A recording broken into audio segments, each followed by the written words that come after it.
Raadiosaade Räägime asjast. Eesti asjadest nii nagu need on, räägivad Mart ja Martin Helme ning nende huvitavad saatekülalised pühapäeviti kell 11. Loe põnevate teemade kohta rohkem ka uudisteportaalist uueduudised.ee. Tere tulemast kuulama raadiosaadet Räägime asjast. Me räägime asjast Re raadios, Ring FM'is, Ruut FM'is, Kuressaare pereraadios ja on pühapäeva hommik kell 11. Meil on stuudios 2 vana stammi, Mart Helme, mina Martin Helme. Teeme siis kokkuvõtteid nädalast ja nädala sündmustest. Valimiste järgselt on siin mõned lood, rullivad edasi koalitsioonide moodustamised ja kuigi me juba seda oleme korra siin maininud, et peavoolumeedia üritab luua meil siin muljet või üritab luua sellist narratiivi kehtestada, et EKRE läks maru halvasti, siis fakt on see, et EKRE muudkui sõlmib aga koalitsioonileppeid üle terve Eesti oluliselt rohkem, kui need koalitsioonileppeid oli enne valimisi, hoolimata asjaolust, et meil on volikogudes veidi vähem saadikud, kui oli enne valimisi. Ja räägime natuke sellest ja ühtlasi sellega seoses ka taustaks, ega veel valimistulemused oli välja kuulutatud, et e-valimisi oleme me vaidlustanud Riigikohtus, korduslugemise keeldumist oleme me vaidlustanud Riigikohtus, selle Riigikohus lükkas tagasi meil, aga me vaidlustasime selle teist korda uuesti, et see madin käib ka. Siis teise teemana räägime Tallinna haiglast, et selle pealkirja alla mahub hästi palju erinevaid asju, erinevaid huvisid, erinevaid sigadusi ja proovime neile pisut valgust heita. Ja meie kolmas teema on välismaalt. Trump käis Kaug-Idas, kõige põhilisemad kohtumised olid tal siis seal Jaapanis, Lõuna-Koreas ja Hiinas. Räägime siis, miks ta seal käis, mida ta saavutada tahtis ja mida ta päriselt siis praeguseks saavutanud on. Aga alustame oma poliitmaastiku asjadega, et kes loeb uusi uudiseid, ehk siis Eesti kõige paremat uudistekanalit, kus päris asjadest räägitakse. See näeb, et meil tuleb iga päev mõnest Eesti otsast või rohkem kui mõnest, iga päev 2-3 kohast lugu sellest, kuidas EKRE on koalitsioonis või saamas kohe koalitsiooni ja neid kohti on tõesti üle terve Eesti ja ma isegi, ma ei loetle siin täis nimekirja ette, sest paljudes kohtades alles ka läbirääkimised käivad, aga kõige suurem Eesti koht, kus me oleme koalitsioonis, on loomulikult Pärnu, see on ka maakonnakeskus. Teine suur maakonnakeskus, Eesti mõistes suur linn, on Kuressaare. Kui me lähme siis maakonnakeskuseid mööda edasi, Paide, me peame läbirääkimisi Põlvas, me saame maakonnakeskuses Viljandis, mis on ka Eesti mõistes suur. On juba kokku lepitud. Ja, et me saame seal koalitsiooni. Läbirääkimised käivad Ida-Viru maakonnakeskuses Jõhvis, suhteliselt segane seis on praegu Valgas ja Võrus. Need on nüüd need maakonnakeskused või suuremad kohad Eestis, et selle ümber, palun väga Jõgeva, Põltsamaa, Luunja näiteks, ka Lääneranna, Mulgi, praktiliselt kõik omavalitsused Viljandimaal. Lääne-Nigula. Ja praktiliselt kõik pooled omavalitsused Jõgevamaal või Tartumaal. Neid kohti on meil hulga, Peipsi ääre näiteks, üle terve Eesti. Ja miks see tähtis on või miks me seda räägime, on 2 põhjust. Üks põhjus on see, et lihtsalt tuimalt valetab peavoolumeedia, kui ta ütleb, et meil on õudselt halvasti läinud. Igasugused poliitikaradarid ja igasugused poliitanalüüsid ja poliitanalüütikud, ega nemad ju keskenduvadki tegelikult põhiliselt sellele, mis tants käib meil Tartus või mis tants käib Tallinnas.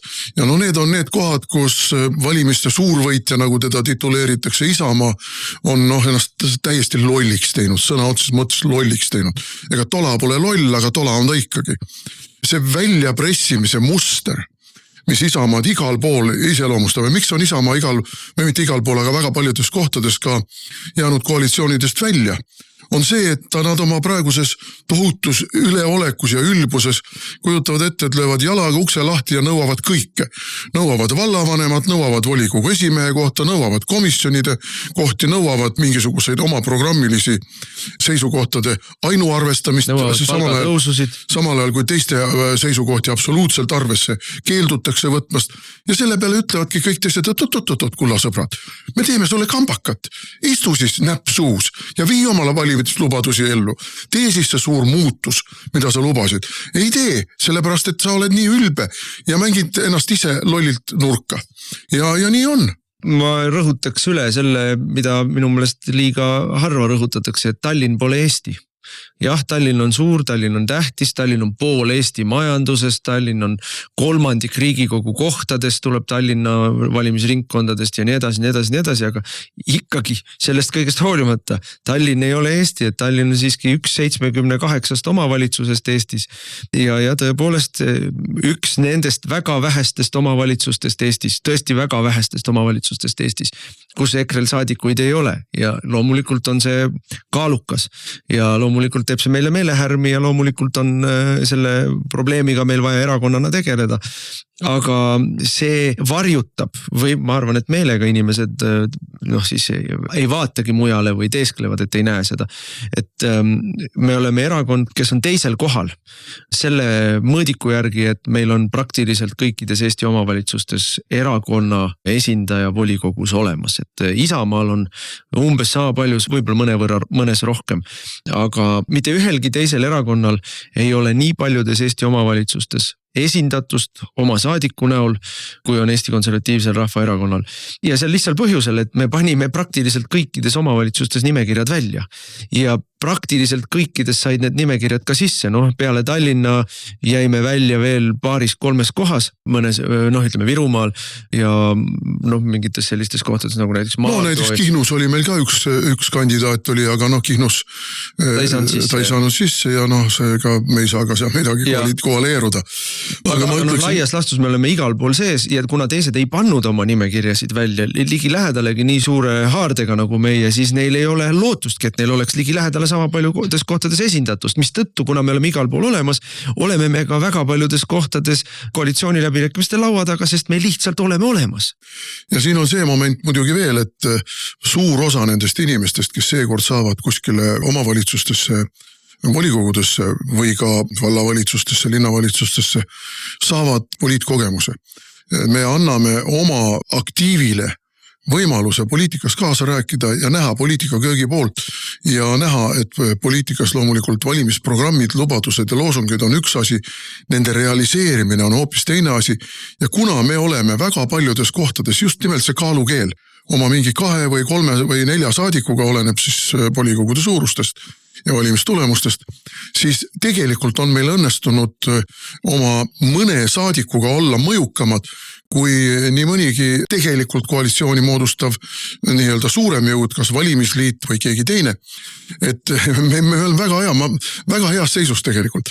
Ma tahan veel seda öelda, et vaadake, head kuulajad, poliitika on sõda. Ja poliitika on äärmiselt dünaamiline ja sõda on ka äärmiselt dünaamiline. Kui me nüüd võtame niimoodi sõjalisest vaatevinklist, siis mis kaotuse me oleme sisse võtnud? Me ei ole mingit kaotust sisse võtnud. Ja me kaotasime ühe positsiooni, väga olulise positsiooni, see on Tallinn.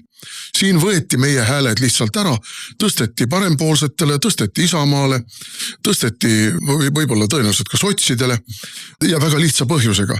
Süvariik ei tahtnud, et meie Keskerakonnaga koalitsiooni moodustamaksime ja võim läheks ära nendelt nii-öelda valgetelt jõududelt. Head süvariigi inimesed, lõikasite näppu, nii nagu te kogu aeg endale jalga oskate tulistada, tulistasite ka seekord endale jalga. Ja ei saa kuidagi kokkuleppele, sest et Isamaa on lõhki. Isamaas on ühed, kes vihkavad neid parempoolseid, kes koosnevad ju suures osas nende juurest ära jooksnutest. Ja on teised, kes vihkavad, eriti kampsunid, need vanad isamaalased, kes vihkavad Keskerakonda. Lisaks sellele vihkavad Keskerakonda endised keskerakondlased, nüüdsed värsked isamaalased. Just, Jüri Ratasega eesotsas, eks ole. Siin ongi see, et arvasite, et teete jube toreda skeemi, lükkame EKRE pildilt välja, siis me saame ilusti asja kokku, nagu selles sarifilmis, kus need endised Vietnami veteranid päästavad inimesi. A-tiim, jah, A-tiim. See sigarit suitsetav kolonel ütleb, et mulle meeldib, kui plaan teoks saab. Aga teie plaan ei saanud teoks. Ja te muidugi läbi ussi selle samuse saate selle plaani lõpuks teoks. Ühel või teisel moel. Aga missuguste tõrgetega ja missuguste kaotustega? Millise hinnaga, poliitilise hinnaga, et selles mõttes ma ka tunnen kaasa No vot, sa enne ütlesid, et Isamaa on ennast Tallinnas ja Tartus lolliks teinud, minu meelest on ta oma valija lolliks teinud ja vot valijale ei meeldi, kui ta lolliks tehakse. Sest lubati muutust ja Tartus ju kohe visati rätik ringi. Kohe, samal ööl põhimõtteliselt anti alla, seal välja pressima ei hakatud mingil põhjusel, kuigi nad on tõesti väga oskuslikud oma positsiooni. Või lihtsal põhjusel. Tegelikult algusest peale Lukas ei soovinud linnapeaks hakata, sest see on tülikas. Ta on ju mugav mehikene. Küll on mugav tiksuda siin Riigikogus ja aeg-ajalt natuke midagi mõmiseda kõnepuldist, mõni küsimus esitada aeg-ajalt ja tähtsat tarka nägu teha kultuurikomisjonis. Aga tegelikult ta ei viitsi ju. Linna juhtimine ei ole ju selline asi, et sa istud 2 kätt taskus seal laua taga ja ma ei tea, puhud seebi mulle taeva poole. Ma mäletan, kui me koos valitsuses olime, siis oli temaga ikkagi üks selline, kes kõige vähem viitsis valitsuse istungit üleüldse kohal käia. Ja mul jutt jäi pooleli selles suhtes, et mis kaotuse me sisse võtsime. Me ei võtnud mingit kaotust sisse. Me oleme sõjas tegutsenud väga oskuslikult ja sõjas loeb positsioonide võtmine. Meie oleme üle Eesti võtnud taktikaliselt terve hulga positsioone. Jah, ütleme, et on ju selge, et kõik need koalitsioonid 4 aastat vastu ei pea. Siis tulevad uued kombinatsioonid, aga meie oleme kaalukeel ikka. Nii et me oleme võtnud terve hulga positsioone, me saame terve hulga inimesi poliitikas tõsta tase kõrgemale oma oskuste kogemuste poolest ja valmistume rahulikult Riigikogu valimisteks, presidendi valimisteks, Europarlamendi valimisteks, mis kõik ees seisab. 4 aasta pärast tuleb vaataks kohalikeks. Sõbrad, ei ole siin midagi, kõik on hästi, vahete vahel. Ongi vaja väikest raputust, et meil ka organisatsioon ja rohujuure tasand mugavustsoonist välja tuleks. Kõik need asjad on selles mõttes tõsi, et meil ei ole vaja muretseda selle pärast, et meil on kuidagi motivatsioon maas erakonnas või kuidagi inimesed on löödud, inimesed on pigem nördinud ja vihased selle peale, kuidas jälle e-valimistega meile ära tehti.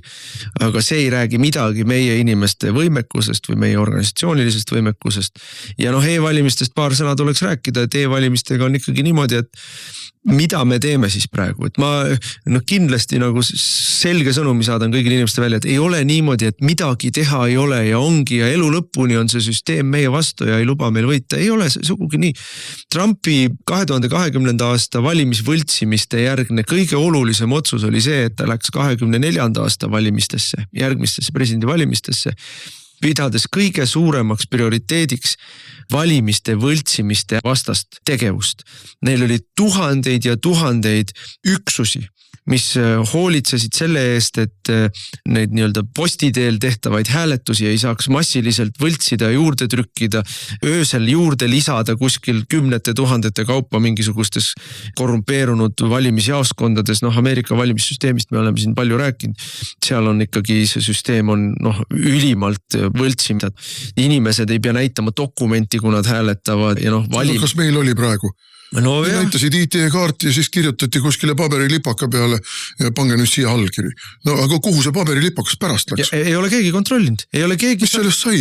Kui palju neid inimesi tegelikult bülletani valimiskasti panid lisaks veel nende samade ametnike poolt, kes vaatasid pärast, aga näed, meil on siin 1000 inimest selles valimisjaoskonnas jätnud valimata.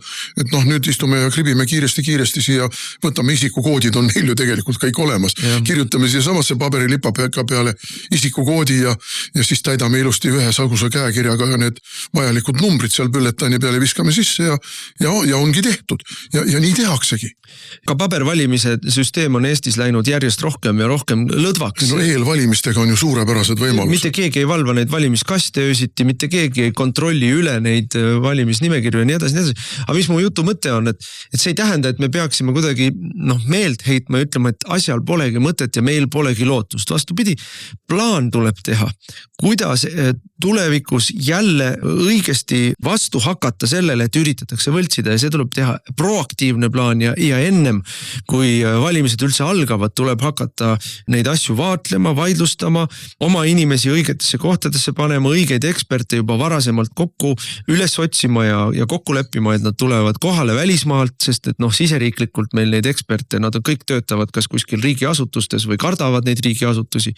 Et see kõik tuleb ette valmistada ja tänu sellele, et Trump tegi seda kõike väga süstemaatiliselt, nii nagu ta kõiki asju teeb süstemaatiliselt, väga jõuliselt, ei õnnestunud 24. aasta valimisi ära võltsida, ta sai võimule ja mis nüüd vabariiklased teevad, nad on läinud jälle väga süstemaatiliselt siis nendesse demokraatlikesse piirkondadesse, nagu mingid Chicagod või Californiad või mingid taolised piirkonnad, kus on aastakümneid süstemaatiliselt tegeletud valimiste võltsimisega, alates sellest, et valimisnimekirjad on täis inimesi, kes seal olla ei tohiks. Surnud inimestest me oleme siin rääkinud, illegaalsetest immigrantidest me oleme rääkinud, sellest, et üks ja sama inimene on mitmes erinevas valimispiirkonnas kirjas ja saab seal hääletamas käia, sellest me oleme rääkinud, et kui sa selle kõik sealt ära puhastad, siis äkki demokraadid ei võidagi enam Illinoisis, äkki demokraadid ei võidagi enam isegi Californias.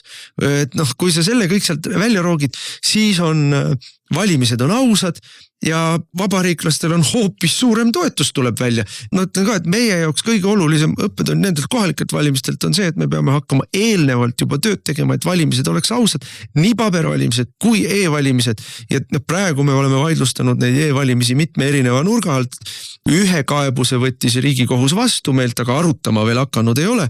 Teise kaebuse lükkas tagasi, see oli siis see kaebus, et me nõudsime valimiste e-hääletuse korduslugemist veel kord ja loomulikult leiti seal jälle mingisugune juriidiline ninanokkimise koht, kus juures nii Riigikohus kui ka valimiskomisjon käituvad pidevalt ebajärjekindlalt, et me kaebasime valimiskomisjoni otsuse peale otse Riigikohtusse, mida on korduvalt tehtud ja mida Riigikohus on korduvalt aktsepteerinud, kuid puht justkui formaalselt oleksime me pidanud oma valimiskomisjoni otsuse vaidlustamise tegema uuesti valimiskomisjonile, kes saadab selle ise edasi Riigikohtusse.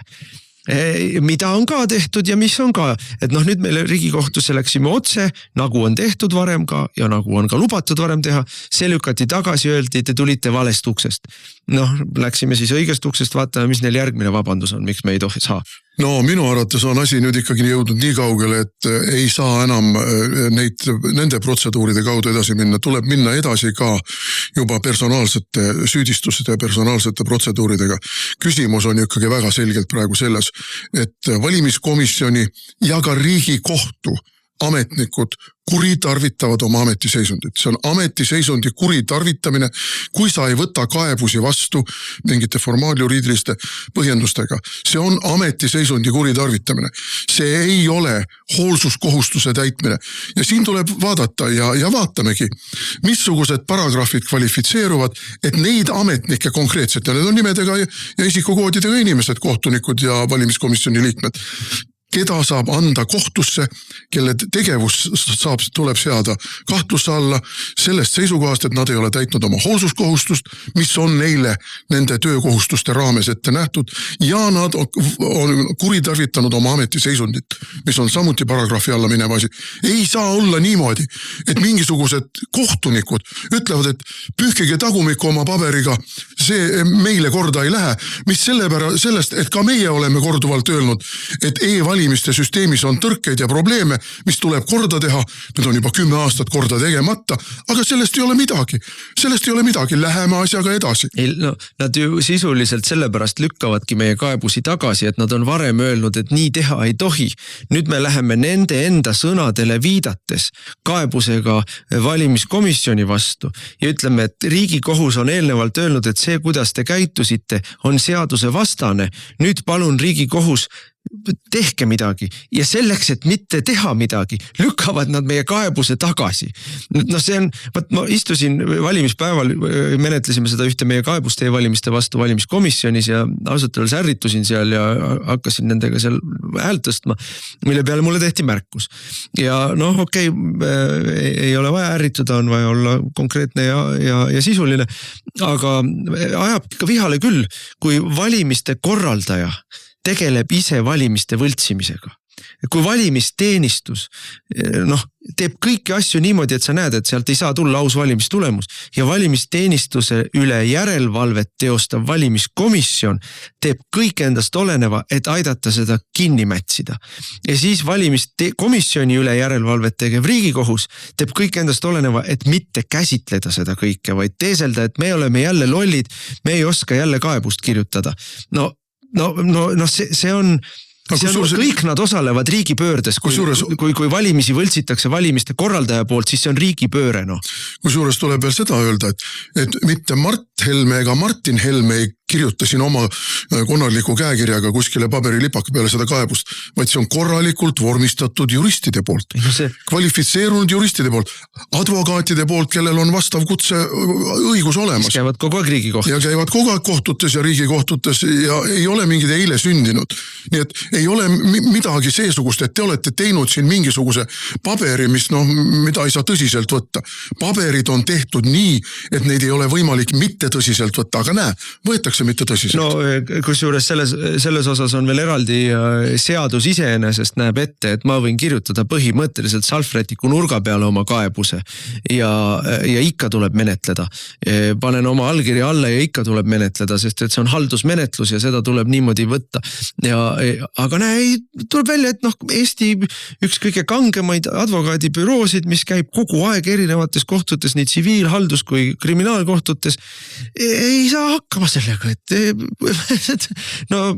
see on ju nali, see nali kunagi me tegime Riigikogus vaata selle olulise tähtsusega riikliku küsimuse arutelu e-valimiste teemal ja siis tuli Paul Keres ka Eesti üks kõvemaid advokaate, tuli sinna ja tegi statistikat, et see on nüüd mitu aastat tagasi, paar aastat tagasi, ütles, et kokku tema tuvastab, et alates e-valimiste tegemisest, e-valimiste nii-öelda väljamõtlemisest on Eestis Riigikohtusse pöördutud 68 erineval korral kaebusega e-valimiste vastu ja 65 korral Riigikohus jättis need asjad arutamata. Erinevatel põhjustel, küll oli valest luugist tulnud avaldus, küll oli vale inimene teinud avalduse, küll oli valel päeval teinud avalduse, küll ei olnud kaebeõigust sellepärast, et see ei puudutanud teda ennast.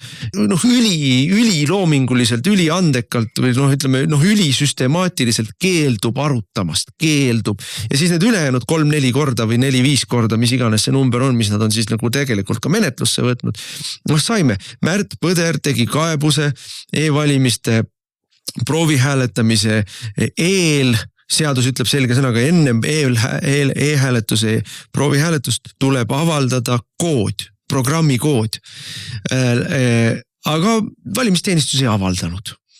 Avaldas pärast seda või selle ajal ma kuidagi niimoodi ühesõnaga rikkus, konkreetselt paragrahvi rikkus ja Riigikohus võttis menetluse vastu, seekord isegi võttis vastu, ütles õige inimene kaebas, õigel ajal kaebas, õiget asja kaebas ja ütles, et jah, rikuti seadust, käitus õigusvastaselt valimisteenistus, aga sellest ei järgne midagi, sest et selle koodi avaldamise aeg ei muuda midagi. Et ütles küll, et rikkus seadust, aga midagi ei juhtu.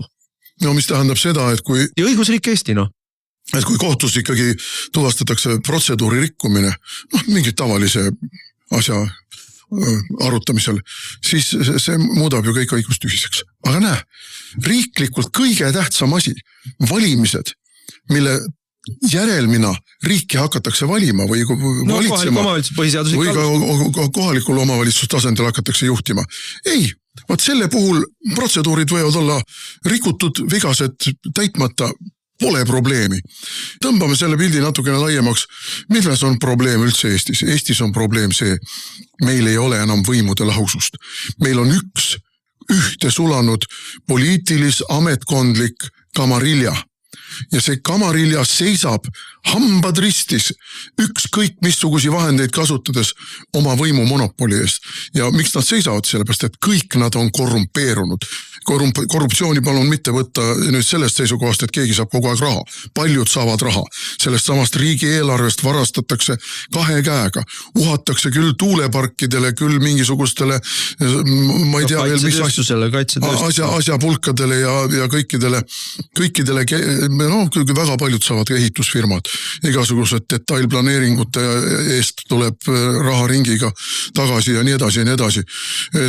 Aga küsimus on ka moraalses korruptsioonis, moraalses ja institutsionaalses korruptsioonis ja see on Eestis täiesti endeemiline, epideemiline, mida kõike, et kogu riik, kogu see kamarilja, kogu see kartell on absoluutselt korrumpeerunud.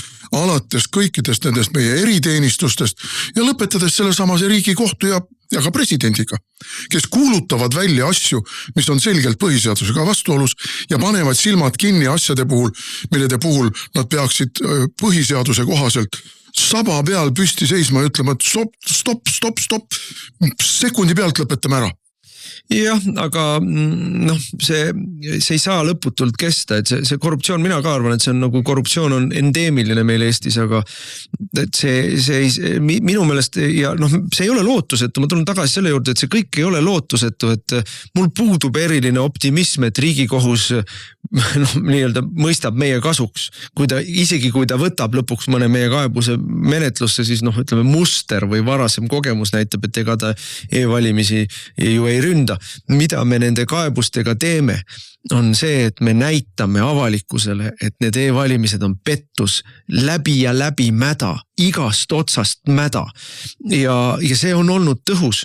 23. aasta e-valimiste pettuse üle jauramine, millega me tegelesime, vaatlejate toomine välismaalt, OSCE kutsumine välismaalt, nende konkreetsete vigade välja toomine, ära tõestamine, IT-alaselt lahti seletamine, mida me oleme teinud 2 aastat Eestis, on mõjunud. Esimest korda Eesti ajaloos alates e-valimiste kehtima panemisest vähenes e-hääletajate hulk Eestis siis valimisaktiivsete hulgas. Kusjuures siingi ma arvan, et see vähenemine oli palju suurem, sest et mul ei ole mingit kahtlust ja kuni nad ei võimalda meil üle lugeda ja läbi kontrollida, ei saa nad meile ka öelda, et see kõik on jama. Nemad ei ole tõestanud meile, et e-valimised on olnud ausad. Mul ei ole mingit kahtlust, et e-hääli tõsteti kulbi või kalluriga juurde nii-öelda progressiivsetele jõududele. Kui me vaatame 2017-2021 aasta kohaliku valimiste aktiivsust, valimisaktiivsus oli alla 55%, 54 midagi protsenti oli. Ja nüüd oli 60%. See 60% oli pärast seda, kui meil vähendati 70 000 inimese võrra valijate hulka ehk need mittekodanikud, võõrriikide kodanikud, venelased, valgevenelased, kellelt me siin kõigilt valimisõiguse ära võtsime, eks ole kevadel, need ei saanud, need oli 70 000 Eestis, üle 70 000. Nende valimisaktiivsus oli umbes 50%, need, ütleme siis üle 30 000 inimese jäi valimistel välja tulemata lihtsalt sellepärast, et neil enam ei olnud valimisõigus. Ja nüüd nad väidavad, et valijate hulk vähenes, valimisaktiivsus hüppas ja ennäe imet, mingid valimisliidud, sotsid, parempoolsed said müstilistes kogustes e-hääli, võtame Tallinna ringkonnad ette, refikad, sotsid, parempoolsed saavad kõik vahemikus 70-80% nende häältest on e-hääled. Paberhääli on näpu otsaga mõni 100 ja siis on mitu tuhat e-häält. Läheme skaala teise otsa, EKRE kandidaadid, e-hääli mõni 10%. Ülejäänud on kõik paberhääle. Ja nüüd kuhu me oleme välja jõudnud, siis kuhu me edasi välja jõuame, miks ma ütlen, et kõik see ei ole üldse lootusetu.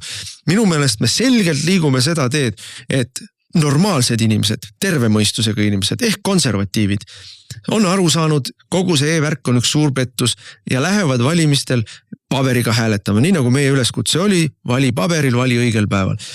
Progressiivid, nemad, mina usun teadust, mina usun Veerpalut, mina usun, ma ei tea keda, mida kõike veel, eks ole. Mina usun, et maskid aitavad viiruse vastu. Need inimesed lähevad rindkummis enda nii-öelda selliseks vooruslikkuse tõestamiseks, lähevad elektrooniliselt hääletama, lähevadki elektrooniliselt hääletama ja juhtub, valimissüsteem muutub binaarseks. Ühes otsas on konservatiivid, kes hääletavad paberiga, teises otsas on liberaalid, kes hääletavad elektrooniliselt. Kõik meie saame oma hääletada paberil, kõik nemad saavadki oma hääled elektrooniliselt. Ja elektroonilises otsas on võimalik hääli juurde kirjutada. Aga meil täna vähemaks ei saa kirjutada, pole enam võtta varsti. Aga juurde ka ei ole lõputult võimalik kirjutada. Valimisaktiivsus ei saa tõusta 70 peale või 80 peale. See lihtsalt mitte keegi ei usu seda enam. Pettuse ruum aina aheneb neil. Ja kui me seda pettust ka järjest ja järjest paljastame, siis ühel hetkel see pettuse süsteem laguneb neil ära. Ja see on see, mille nimel me töötame. See on see, mille pärast me kogu aeg neid kaebuseid teeme ja miks me kogu aeg neid vaatlejaid nõuame ja millega me jätkame. raadiosaade Räägime asjast. Eesti asjadest nii nagu need on, räägivad Mart ja Martin Helme ning nende huvitavad saatekülalised pühapäeviti kell 11. Loe põnevate teemade kohta rohkem ka uudisteportaalist uueduudised.ee. Jätkame saadet, saate nimi on Räägime asjast, Mart Helme ja mina Martin Helme ja me rääkisime juba endeemilisest korruptsioonist ja on üks projekt, mille alla mahub igasuguseid sigadusi. Selle projekti nimi on Tallinna Haigla.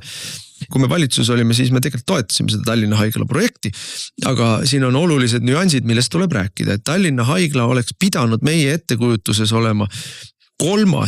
suur haigla Tartu Ülikooli kliinikumi ja Põhja-Eesti regionaalhaigla kõrval. Ta oleks põhimõtteliselt enda sisse kopteerinud Ida-Tallinna haigla erinevaid tükke ja siis veel mingisuguseid osasid juurde, et meil oleks Eestis tekkinud juurde praeguse 2 suure ja väga kõrgetasemelise haigla kompleksi kõrval veel 3, et tekitada juurde konkurentsi haiglate vahel, mis annab parema valiku nii patsientidele kui ka arstidele. No ei meeldi üks töökeskkond, lähen teise. Aga täna on Eestis niimoodi, et kui üks ei meeldi, siis teises ka sul ei ole asu, siis ongi kõik, mine ära Soome tööle. Et me oleksime tekitanud seda ja meil oli eelarveline plaan oli selles mõttes hästi läbi mõeldud, et sellel hetkel oli võimalik Euroopa Liidu rahasid kasutada suurusjärgus 350 miljonit ja sellel hetkel oli selle haigla kogumaksumus suurusjärgus 500 miljonit. Ehk siis Eesti maksumaksja oleks pidanud sinna panema kusagil 150 miljonit. Kui me nüüd siia kõrvale mõtleme, kuhu kõikjale läheb Eesti maksumaksja raha, Rail Balticut miljardeid, neid samuseid kaitsetööstust miljardeid, see paganama tuulikutööstus miljardeid, et see 150 miljonit, kusjuures pikema perioodi jooksul, mitte 1 aasta jooksul, see oleks olnud meie jaoks täiesti taskukohane asi ja me oleks saanud väga suure, väga ilusa ja väga moodsa ja Eesti meditsiinimaastiku parandava asja. No see munati kohe ära, kui valitsuse vahetus toimus, tuli võimule, eks ole, Kaja Kallas ja Ratas ja kohe keerati see projekt tuksi. Ja nüüd on see asi läinud halvast halvemaks. Ja nüüd räägitakse meil sellest, et see Tallinna haiglast justkui peaks saama Eesti ainus haigla ühest küljest, et paneme Tartu kinni või Tartu jääb filiaaliks ja paneme PERHi sinna sisse, et kõik tehakse, monopoliseeritakse, monopoliseeritakse ära. Kulud on kasvanud 2-kordseks, me räägime siin juba 800 miljonist ja enam ei anta sinna Euroopa raha, et see kõik on minu meelest täiesti tuksi läinud. Ja no see on täiesti korruptiivne ja kui me vaatame, mis jutud juba käivad siin kõrval, et paneme kinni arstiteaduskonna Tartu Ülikoolis ja toome siis arstid siia Tallinnasse ka stažeerima ja kui me arstiteaduskonna kinni paneme, siis Tartu Ülikooli kliinikum, see on, ta jääb hingitsema. Ta jääb hingitsema ja Tartu Ülikool kaotab võib-olla, et ühe kõige kaalukama osa kogu oma teadustööst ja kogu oma ühiskonna vajadusi rahuldavast tegevusest. Sellepärast, et ega siis ainult ei ole ju konkreetne arstide koolitamine. Ega arstid on ka väga erinevad. Seal on alates igasugustest sisehaiguste arstidest lõpetades, ma ei tea, silma, kõrva, kurgu spetsialistidega, igasuguste maohaiguste spetsialistidega. See kõik hargneb laiali ja kõige selle jaoks on Tartu Ülikooli kliinikumis väljaõpetamise, stažeerimise, praktiseerimise võimalused, mis peab tulema siis Tallinna. Ja kujutage ette, et need inimesed hakkavadki siis sõitma, ma ei tea, Tallinna vahet või tulevad üldse ära Tallinnasse. See tähendab, siin on vaja välja ehitada siis ka nende üliõpilaste jaoks mingisugused, ma ei tea, linnakud. Kõigepealt peab mõni Tallinna Ülikool tekitama endale üldse pädevuse arste õpetada ja mis on, ma ei tea, 10 aastat ülesehitamistööd. Ma ei kujuta ette, et seda oleks niimoodi võimalik, et sa tõstad selle nii-öelda Tartu teaduskonna Tallinnasse kuhugi mõne ülikooli hõlma alla. No see on kõik absurdno. Ma tahtsin veel seda öelda, aga peale selle, kogu selle arstindusega seoses on ju seal igasugused bioloogilised uurimused ja sanitaar, ma ei tea, seal on, see on nii mitmekihiline. See ei ole lihtsalt see, et hakkame arste õpetama Tallinnas. Ainult ideoloogilised põmbead ja korruptandid võivad sellise asja peale tulla ja mõtleme Tartu tuleviku peale, Tartu kui linna tuleviku peale. See annab Tartu linnale väga tõsise tagasilöögi. Seepärast ei ole ka midagi imekstada panna seda, kui siin on nüüd 2 erakonda, mis on oma seest poolt lõhki sellega, Reformierakond ja Isamaa. Et reformierakondlased ja isamaalased Tartus ütlevad, et üle meie laiba ja Tallinnas ütlevad need samad isamaalased ja reformierakondlased, ei, toome Tallinna. Ja siis mõtleme ka veel selle peale, et aga mis me siis teeme nende ülejäänud haiglatega, Lääne-Tallinna keskhaigla paneme kinni või kõik paneme kinni ja Tallinna linna liikluse keerame ka kinni, et kuskilt Nõmmelt Lasnamäele, kus on umbes 20-25 kilomeetrit vaja sõita, läbi ummikus oleva linna. Vähemalt tunni aega sõidad. See ei ole ju normaalne jutt kõik. Jaa, no ma ütlen, et põhjus, miks see asi on minu meelest nii hapuks läinud, on see, et sellest Tallinna haiglast on saanud mingisugune monstrum, mis ta algselt ei pidanud olema. Tallinna haigla pidi algselt olema sama, nagu me rääkisime, et algne idee oli korjata kokku Ida-Tallinna haigla ja Lääne-Tallinna haigla, panna ta siis üheks Tallinna haiglaks, tõsta need erinevad linnamööda laiali olevad haiglate majad, mis meil on, suurem osa neist vähemalt siis sinna uude moodsasse hoonete kompleksi, mis on seal laululava taga, ütleme seal Lasnamäe serva peal, logistiliselt ja siis nii-öelda Tallinna läänepoolset osasse ja PERH oma Mustamäe suure korpusega, mis on tõesti väga kõrgel tasemel, ütleme siis teaduslikul või arstitehnnilisel tasemel, eks ole, ja tehnilisel tasemel ja siis teine samasugune suur, mis jääb siis teenindama teist suurt osa Tallinnast ja siis seda tagaala, mis seal on.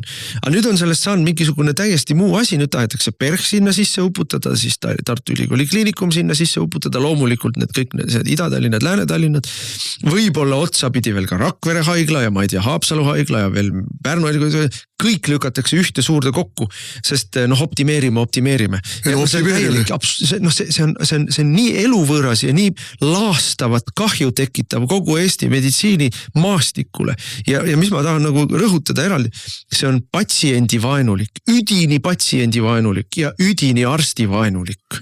No optimeerimine on juba toimunud suures osas, meenutame seda, kui me olime siin kas ülemöödunud Riigikogu koosseisus või kui oli ju sõda, et pandi kinni sünnitusosakondi, kus nad panid kinni seal Valgas, Võrus. Valgad, Põlvad, Et no ja nüüd ongi nii, et tassitakse ja nii mõnigi väga turvaline sünnitus on toimunud eraautos, mis viib naist sünnitama Tartusse või kuskile mujale.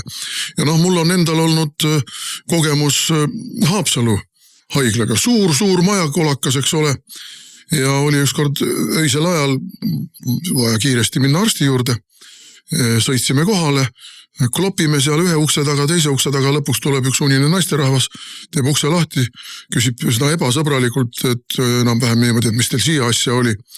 Siis otsitakse kuskilt unine arst üles, kes on ka mingisuguse teise eriala arst ja lihtsalt Tallinnast sõitnud sinna, et oma valvetunnid ära teha. Siis arst vaatab peale, ütleb, ei sellist häda teil küll ei ole, nagu teie arvate. Ja ühesõnaga, see ei ole ju arstiabi, sõbrad. See ei ole ju arstiabi. Seal ei ole, küsisime, aga kas siis seda röntgenit ei saa teha või? Ei, röntgeni, mis me peame hakkama teda linna pealt otsima, et ta tuleb tööle alles üle homme, et ainult nendel päevadel nädalas on meil siin röntgen töötab või nendel tundidel päevas, ma täpselt ei mäleta. Nendel päevadel ei tohi murda ennast. Et ei praegu ei saa siin mingit röntgenit. Ja nii ongi, iga kord, kui ma Läänemaale sõidan, tuleb mulle vastu mõni vilkuritega kiirabi auto, mis toob sealt Haapsalust või Läänemaalt patsiente Tallinnasse. Iga kord, kui ma Läänemaalt Tallinna poole sõidan, tuleb sealt mingisugused patsiendid ära toonud kiirabi auto mulle vastu. Iga jumala kord sõidab mulle vastu mõni kiirabi auto, mõelge nüüd ise, missugune ressursi kulu see on või mis optimeerimine see on. See optimeerimine on inimeste tervise ja tegelikult ka arstide stabiilse, rahuliku, igapäevase töökeskkonna arvel. No minu meelest me oleme selgelt sellel kursil praegu ja see ei ole nagu paratamatu. Ei ole paratamatu, aga meil on valdkonna kaupa, kus on, kriis on täiesti karjuv, kriiskav. Haridusmaastikul on meil kriiskav kriis, aga siis nende koolide sulgemine toimub sellepärast, et valesti on süsteem üles ehitatud, valesti on üles ehitatud laste rahastamismudel, koolide rahastamismudel, valesti on üles ehitatud ja paika pandud õpetajate koormused, kõik on valesti. Sellepärast, et kamp enda kõhu alla raha kaapivaid ametnikke ja siis see nii-öelda haridusmafia, kes meil on, kes istuvad ja on teinud 10 erinevad MTÜ'd ja mingisuguseid nõustamisasutusi ja pool seda harnosid ja asju. Need kaabivad kõik raha enda kõhu alla ja siis koolide jaoks raha ei jätku ja koolidele on pandud sellised kohustused, mille jaoks niikuinii raha ei jätku. Ja siis meil on täielik kriis hariduses. Samamoodi on meil kriis meditsiinis. Ja miks on kriis meditsiinis? Sest et süsteem on valesti üles ehitatud. Kõigil on halb. Patsiendil on halb, arstil on halb. Arsti õel või sellel abipersonalil on halb, aga hea on nendel, kes peavad haiglaid ja müüvad aparaate ja rohtusid. Ehk need, kes saavad raha ilma midagi eriti tegemata, ilma inimesi otseselt ravimata. Aparaadid, ravimid, preparaadid, aparaadid ja ehitajad, vot nendel on hea, kõigil teistel on halb. Ja kui me nüüd lähme edasi seda teed, mida see Tallinna haigla tahetakse lahendada seda kriisi, seda süvendades, seda asja, täpselt neid lahendusi veel rohkem tehes, mis meid juba on kriisi viinud. Ja seda ei tohi teha lihtsalt. No kui meil oli valimiskampaania, siis Pärnus, mina ju kandideerisin Pärnus, oli juttu ka samast tervishoiust ja mina ütlesin seal välja, et meie linnavalitsuses ja nüüd me oleme linnavalitsuses, hakkame raudselt seisma selle eest, et Pärnu haigla muutuks täiskomplekti diagnostika ja ravivõimalusi pakkuvaks haiglaks. Mitte niimoodi, et sealt tuleb ära saata inimesed Tartusse või Tallinnasse, sest seda spetsialisti meil ei ole, seda aparaati meil ei ole, seda analüüside tegemise võimalust meil ei ole. Minge kannatage või minge Tallinnasse või Tartusse. Kui siis tuleb inimene, kes on veel vanem inimene, kes peab ühistranspordiga, sest auto on meil ju saatanast, mingid idioodid kirjutasid kuskil sotsiaalmeedias, kuidas meie hulgas kihutavad ringi 2 tonni kaaluvad tapamasinad. Idioodid, täielikud idioodid.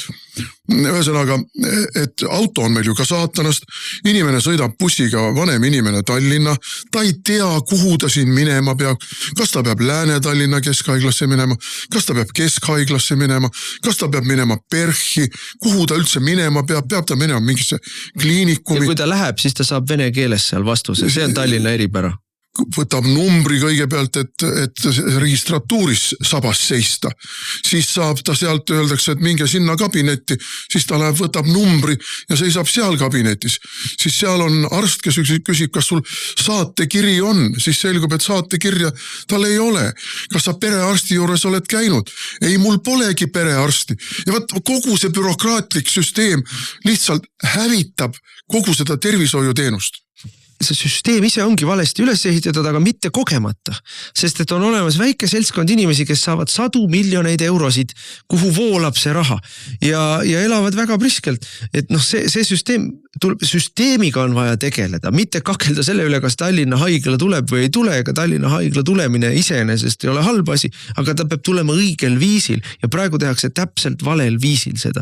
Nii et see on see, millega minu meelest need inimesed hakkama, ei saa ma siit Pärnu haigla kohta nii palju, mul oli, suvel oli üks sugulane, ka vanem inimene, kes siis päeval oli terviserike ja tuli kiirabi järgi, 60 kilti Pärnust eemal, kiirabi tuli järgi, viidid Pärnusse, tehti kõik asjad ära, kontrolliti üle, saadi ajutine lahendus ära, kui öeldi, et sa pead üsna kiiresti minema oma kodukohas oma pärisarstide juurde või nende spetsialistide juurde ja kell 11 õhtul tõsteti haigla ukse taha. Et ega meie teiega midagi rohkem teha ei saa, kell 11 õhtul, ühistransportigi enam ei ole. Et see, kus ta tuli, tal kiirabi viis minema 60 kilomeetri kauguselt, ta ei olnud autogagi.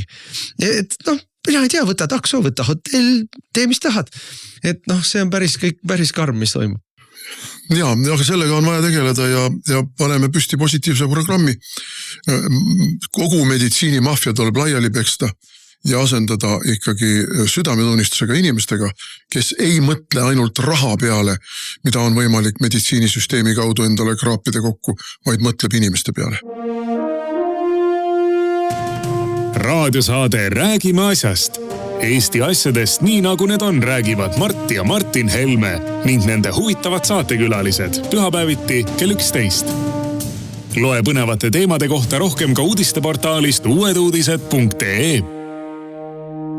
Jätkame saadet, saate viimane tükk meil tavaliselt on välisteemad, sest et ega teil Eesti meediast ei õnnestu välisteemadel saada midagi asjalikku, parimal juhul propagandat, halvimal juhul lihtsalt mingisugust valetamist. Trump on üsna aktiivne välispoliitikas olnud, ta on ka muidugi üliaktiivne sisepoliitikas olnud, et sisepoliitikast võib-olla praegu ärme räägi, aga välispoliitikas tal oli äsja, mõni nädal tagasi me rääkisime sellest ka siin saates, siis Lähis-Ida ringturnee, kus ta tegi Gaza rahu, mis küll väga vaevaliselt peab, aga peab siiski praegu. Ma selgitan natuke inimestele on selline ettekujutus, on üks kompaktne asi nimega Hamas. Hamas ei ole kompaktne asi. Hamas on võrgustik. Ja seal ei ole väga selget võimu ja käsuliini vertikaali. Eriti arvestades seda, et juudid on suure osa nende juhtidest ära tapnud. Ja see tähendabki seda, et kui Trump tegi nii-öelda rahu ja Hamas ütles, et ta vabastab pantvangid, siis see Hamasi rühmitus või need rühmitused, kelle käes need pantvangid olid, lasid need pantvangid tõesti minema. Aga ega Hamasi allkirja sellel rahulepingul või lepingul ei ole. Sellepärast, et Hamasil ei olegi praegu sellist, ma ei tea, peastaapi või asja, millel oleks kogu Hamasi võrgustiku volitused, et see allkiri sinna panna. Ja see ongi nüüd see, et mingisugused Hamasi kõrilõikajad provotseerivad ikka edasi ja selle tulemus on see, et Netanyahule vaatab Iisraeli rahvas otsa ja loomulikult ka opositsioon ütleb, sa tegid ju rahu. Aga kus see rahu on? Ja Netanyahul ei jää midagi muud üle, kui öelda lennuväele, et minge ja pange üks pauk ära. Ja, aga see on see Lähis-Ida asi, et mis oli Trumpi Lähis-Ida tuuri tegelik eesmärk, me korra ka siin rääkisime, või mitte tegelik, aga üks olulised eesmärke oli saada siis need suured ja rikkad Araabia riigid, nii-öelda Ameerika leeri või Ameerika poolele vaidluses Hiina ja Venemaaga ja seda ta minu meelest seal siiski suhteliselt edukalt saavutas. Nüüd pärast... Natukene Iisraeli hinnaga, sellepärast et Iisraelile anti selle sobingu tulemusena araablaste nõudmisel käsk jätke see läänekallas rahule. Ja hambaid kiristades Netanyahu on sunnitud seal tagasi tambuma. Ja, mis muide lükkab ümber selle tavapärase suhteliselt mõttelaisa hüüatuse, et ameeriklased teenivad alati juutide eesmärke või juutide huve. Praegu me minu meelest näeme väga selgelt, et Trump on täpselt see, mis ta ütles, America first. Tema ajab Ameerika asja. Ta on suhtub sõbralikult Iisraeli, aga kui Iisraeli huvid ja Ameerika huvid on konfliktis, siis ta ajab Ameerika asja. Netanyahu on päris õnnetu selle üle kohati olnud. No ta on tige. Ja, aga nüüd lähme tema siis pärast Lähis-Ida tuuri, läks Trump, tegi väikse teepausi ja läks Kaugidasse. Et Lähis-Ida, me Eestis kasutame sõna Lähis-Ida, inglise keeles kasutatakse sõna Middle East, sellepärast et veel Near East, eks ole, inglisekeelses kartoloogias traditsioonis oli siis, ütleme see, põhimõtteliselt see, mis tänapäeva Türgi ots on seal Vahemere ranniku Bosporuse poolne ots. Et see oli siis nende inglaste jaoks Lähis-Ida ja siis oli keskmine osa, mis oli, ütleme see Mesopotaamia poolne osa ja siis Kaug-Ida on juba Indiat, Hiinat, Jaapanit. Aga meie jaoks on see kõik üks Lähis-Ida, alates Bosporusest lõpetades Pakistaniga kusagil seal ja edasi tuleb Kaug-Ida ja inglaste jaoks on vastupidi. Kõik, mis algab sealt Türgist ja läheb edasi kuni sinna, ma ei tea, Himalajateni, on siis Kesk-Ida ehk Middle East. Nii, Trump käis Jaapanis, käis Lõuna-Koreas, ma juba teist korda ütlen Põhja-Korea, ja käis lõpuks sai kokku ka Xi Jinping. Ja asjaolu ise enesest minu meelest, et ta Hiina liidriga kokku sai, on minu meelest väga suure kaaluga asi, seal on ütleme vaataja silmades on ilu, et kas see oli mingi läbimurre või ei olnud läbimurre, millelegi otseselt alla ei kirjutatud. Hiinlased ei olnud nõus ja me ei tea, kui palju Trump neid ka pressis selles osas, ei olnud nõus lõpetama siis nafta ja gaasi ostmist venelastelt. Küll aga olid nad nõus alustama siis ettevalmistusi selleks, et osta tulevikus naftat ja gaasi ka ameeriklastelt. No ega see ei olegi nii lihtne, et täna lülitan välja venelastelt enam ei võta ja hakkan ameeriklastelt võtma, et see logistika ümberseadmine on väga mahukas ja väga raskesti tehtav, kas või torujuhtmeid, sa ei pane mõne kuuga, isegi mõne aastaga ei pruugi torujuhtmeid saada maha panna, tankeritega on lihtsam, need on mobiilsemad. No Hiina majanduse suurust arvestades, ega Hiina on väga energiaressursi poolest vaene riik ja tal endal peale põlevkivi suurt midagi ei ole. Ja põlevkiviks on ka üks asi meie võiksime vabalt oma põlevkiviga kokku. Neil on kivisüsi.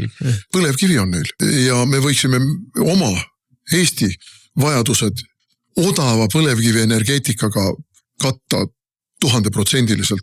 Enda omad, Läti omad, Leedu omad, Soome omad poleks probleemi. Aga Hiina jaoks muidugi jääb sellest väheks. Ja hiinlased on ju pannud ka, ma ei mäleta kumbale suurele jõele, vist Yangtzeele, tohutud tammi ehitanud, see oli see 3 jõe, seal mingid lisajõed ühinevad ka. 3 jõe programm, mis neil oli kuskil nullindatel ja nüüd on see valmis ehitatud, see annab neile ka muidugi mingit energeetilist ressurssi, aga see on kõik ebapiisav. See on kõik ebapiisav ja arvestades ka seda, et Hiina ei ole mingisugune taskurätiku suurune maalapikene, vaid ta on tohutu suur, ta on ikkagi maailma suuruselt 3. riik vist. Territooriumi poolest. 2. või 3.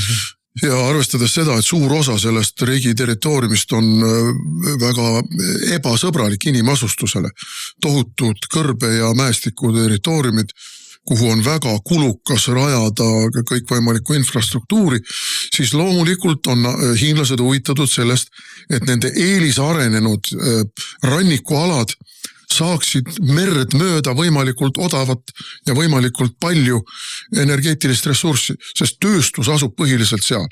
Ja loomulikult ütlevad nad ameeriklastele, pole probleemi. Venelastelt me ostame edasi, seda te meile keelata ei saa, aga me oleme valmis teiega kokku leppima ka selles, et Ameerika saab meile müüa. Ja Trump on suur müügimees, siis Lõuna-Koreas leppis kokku sõjaalases koostöös, Lõuna-Korealased lubasid osta ameeriklastelt tuumaallveelaevu, seal tohutuid suuri investeeringuid Ameerikasse teha, Lõuna-Korea on tipptehnoloogiline areng, eks ole, IT ja kiibi tootmine ja kõik see, tegi ka kokkuleppeid jaapanlastega, nii Jaapanis kui Lõuna-Koreas siis kaubanduslepped on sellised, et vähendati tolle oluliselt, aga Ameerika jättis need nii-öelda baaskaitsetollid 15% alles. Aga neid vähendati kaubaliikide kaupa ja selles mõttes Trump tegi täpselt seda, mis ta ütles. Kõigepealt keeras nii-öelda vindi peale, ütles, et kui te meiega kokkulepet ei tee meie tingimustel, siis maksate nii, et seda nägu olete. Ja siis, kui see oli hakanud haiget tegema, siis läks kohale, ütles, et okei, võtame suurema osa tollidest maha ja nüüd saame normaalselt kauplema hakata ja nii on ta läinud mitmel pool või enamikes kohtades, sama ju tegi ka Euroopa Liidule. Hiinaga olid need tollid ikkagi kõige kõrgemad üldse ja Hiina tollidest ta võttis ainult väikese jupikese maha ja võttis teatud kaupadele võeti, teatud kaubaliikidele võeti ja mina ütleksin, et üks olulisemaid, mis nad seal kokku leppisid, oli siis nende haruldaste muldmetallide või pooljuhtide kaubitsemise edasi jätkamine, sest et see on väga kõvasti praegu hiinlastel on see nende käpa all see kogu see tootmine maailmas. Ameeriklased seda väga vajavad ja nad ka ei ole võimelised kohe ümber lülituma, kohe ise hakkama tootma, kohe teisi allikaid leidma. Et selleks võtab neil ikka mitu aastat aega ja see oli see koht, kus hiinlased said neid pigistada, et seal nad tegid ka kokkuleppe. Aga minu meelest üks kõige olulisem lause, või kõige olulisem aspekt, mis seal oli, Ameerika uudised ütlevad, et kõige rohkem aega kulus Ukraina teemal rääkimisele. Ilmselt mitte ainult Ukraina teemal, vaid Venemaa teemal rääkimisele. Et ei lõpeta hiinlased ära venelaste toetamist majanduslikus mõttes ja Trump ütles, et tundub, et need kaks osapoolt on nii kõvasti sisse kaevunud ja tahavad nii väga võidelda, et me ei suuda neid lahutada, et me ei suuda neile rahu peale suruda, las nad siis võitlevad. Ja see minu meelest on hästi märgiline lause. No see märgiline lause tähendab sisuliselt seda, et ameeriklased vaatavad kõrvale, kui venelased edasi liiguvad.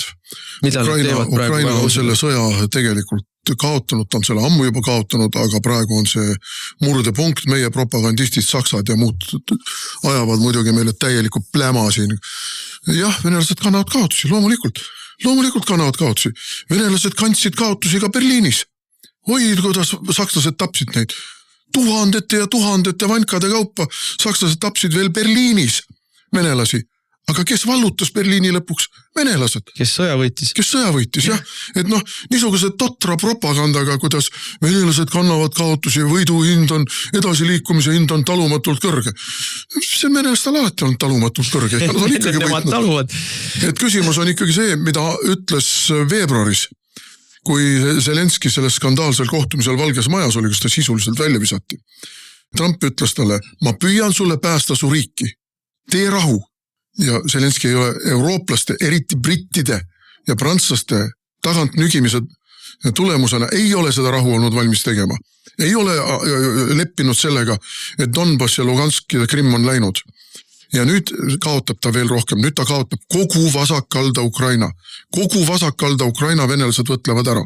Ja ütlevad veel mida? Ütlevad, aga sellega ei lõppe. Natsistlik režiim, kasutame venelaste, ma ei pea Zelenski režiimi natsistlikuks režiimiks, aga kasutame venelaste terminoloogiat. Natsistlik režiim tuleb asendada Venemaa suhtes neutraalse režiimiga.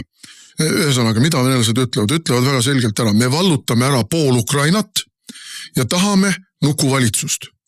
Ja minu meelest, kuna Zelenski ja eurooplased ei ole kuulanud, mida Trump on öelnud, siis venelased pressivad sellega edasi seni kaua, kuni ameeriklased ütlevad, et nii, aga nüüd ma enam nõus ei ole.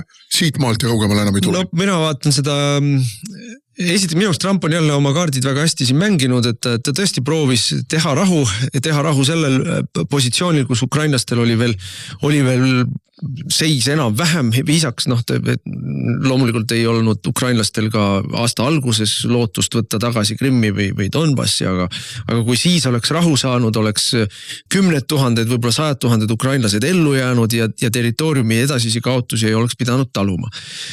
Sellele peale eurooplaste ja siis Zelenski nii-öelda ühisrinne tegid Trumpile suure häbi, et nii ei tohi ja sundisid Trumpi muutma käiku. Ja Trumpi käigu muutus on olnud minu meelest väga mõistlik, et ta on öelnud, et okei, me anname relvi ukrainlastele, kui tahate, aga te peate kinni maksma selle. Kas maksavad ukrainlased ise, maksavad eurooplased ukrainlaste eest, vahet ei ole, me anname relvi. Vahepeal isegi arutati, et annavad tomahawke, aga selle peale venelased ähvardasid päris valusate vastukäikudega, mille peale see jutt lõpetati ära. Aga Trump on nii-öelda näidanud, et ta on valmis suurendama survet venelastel, on kehtestanud väga karme ja väga tegelikult tõhusaid sanktsioone venelastele. Venelased ägavad ikka. Kiunuvad selle käes. On siin tuumakatsetusi teinud, tuumapommitajaid liigutanud, et ta on tegelikult seda survet suurendanud. Aga ta on et keegi ei saa öelda, et ta ei ole Ukraina toetuseks teinud vajalikku. Aga mida ta ei ole teinud, mida ta oma valijatel lubas, tema ei ole raha juurde valanud sinna. Aga ta on ka valijatel lubanud, et ta sõtta ei vii Ameerika. Ja need on kaks asja ja ütleb, eurooplased, teie tahate seda sõda, nüüd makske ja nüüd on niimoodi. Eurooplased läksid eelmisel nädala lõpul täiesti tülli ja kukkus täiesti kokku nende värk. Kui nad üritasid kokku leppida seda, et nad konfiskeeritud Vene varad võtavad kasutusele ja annavad selle raha Ukrainale, et Ukraina saaks sõdimist jätkata. See lihtsalt on võimatu sel lihtsalt põhjusel, et kui eurooplased otsustavad, et me võtame teiste riikide või teiste ettevõtete või mujalt maailmast pärit, aga miks mitte ka oma kandi inimeste ja ettevõtete raha, mis pangaarvetel seisab, lihtsalt võtame ära. Sellepärast, et meil on praegu raha vaja. mis õigusriigist me räägime, mis lepingute kindlusest, mitte ükski investor ei tule enam Euroopasse, mitte ainult väljaspoolt Euroopat, vaid ka Euroopa sees olevad investorid võtavad ju kõik oma raha ja viivad, ma ei tea, kas või Abu Dhabisse või ma ei tea kuhu iganes, Ameerikasse või Lähis-Itta või Hiinasse. Et siin ei saa, nii riik päise päeva ajal võtab sul raha ära, kui nad võivad seda ja saavad seda teha Vene rahaga, siis nad võivad seda teha ükskõik kelle teise rahaga. Ja see on see põhjus, miks neid konfiskeeritud või külmutatud varasid ei konfiskeeritud praegu, sest Euroopa majanduses tekiks üleöö absoluutne finantskriis, pangad variseksid kokku, ettevõtted variseksid kokku. See on see, mis juhtuks. Kaja Kallased teeks selle ära. Jaa, aga on ka terve mõistusega inimesi. Ei saa seda teha. See raha, mis neil oli plaanis anda Zelenskile, seda raha ei ole. Ja nüüd on Euroopas uus plaan välja hautud. Võtame ühislaenu, mille tagasimakse jääb liikmesriikidele. Sellega jälle ei ole terve hulk riike selle nõus. Tõlgime ära ka raadiokuulajatele. See tähendab, kallid sõbrad, et meil tulebki pärandimaks, meil tuleb kinnisvaramaks, meil tuleb, ma ei tea, mis mütsi ja habememaks. Et see tähendab meile tohutu maksukoormuse kasvu. Sellepärast, et Ukraina peab selle sõja võitma. Ta ei võida. Aga meid tehakse vaeseks ikka. Ja selle käigus antakse ära Euroopa Liidule õigus, mida neil kunagi ei ole olnud. See on liikmesriikidele võlga tekitada, et Brüssel saaks raha kulutada. Vot seda ei ole varem olnud ja nüüd tahetakse seda teha selle ikka Krim-Naše jutuga. Seda ei tohi lubada juhtuda. Aga meie valitsus on kõigega nõus, see on selge. Ütleks selle peale, et ikkagi Euroopas on ka ühisrinne selle vastu ja selle ühisrinde liider on Orban, keda kõik kohutavalt vihkavad Euroopas, aga seal ei ole mitte ainult Euroopa, seal on nüüd ka Tšehhid, seal on Slovakid ja seal on Itaalia.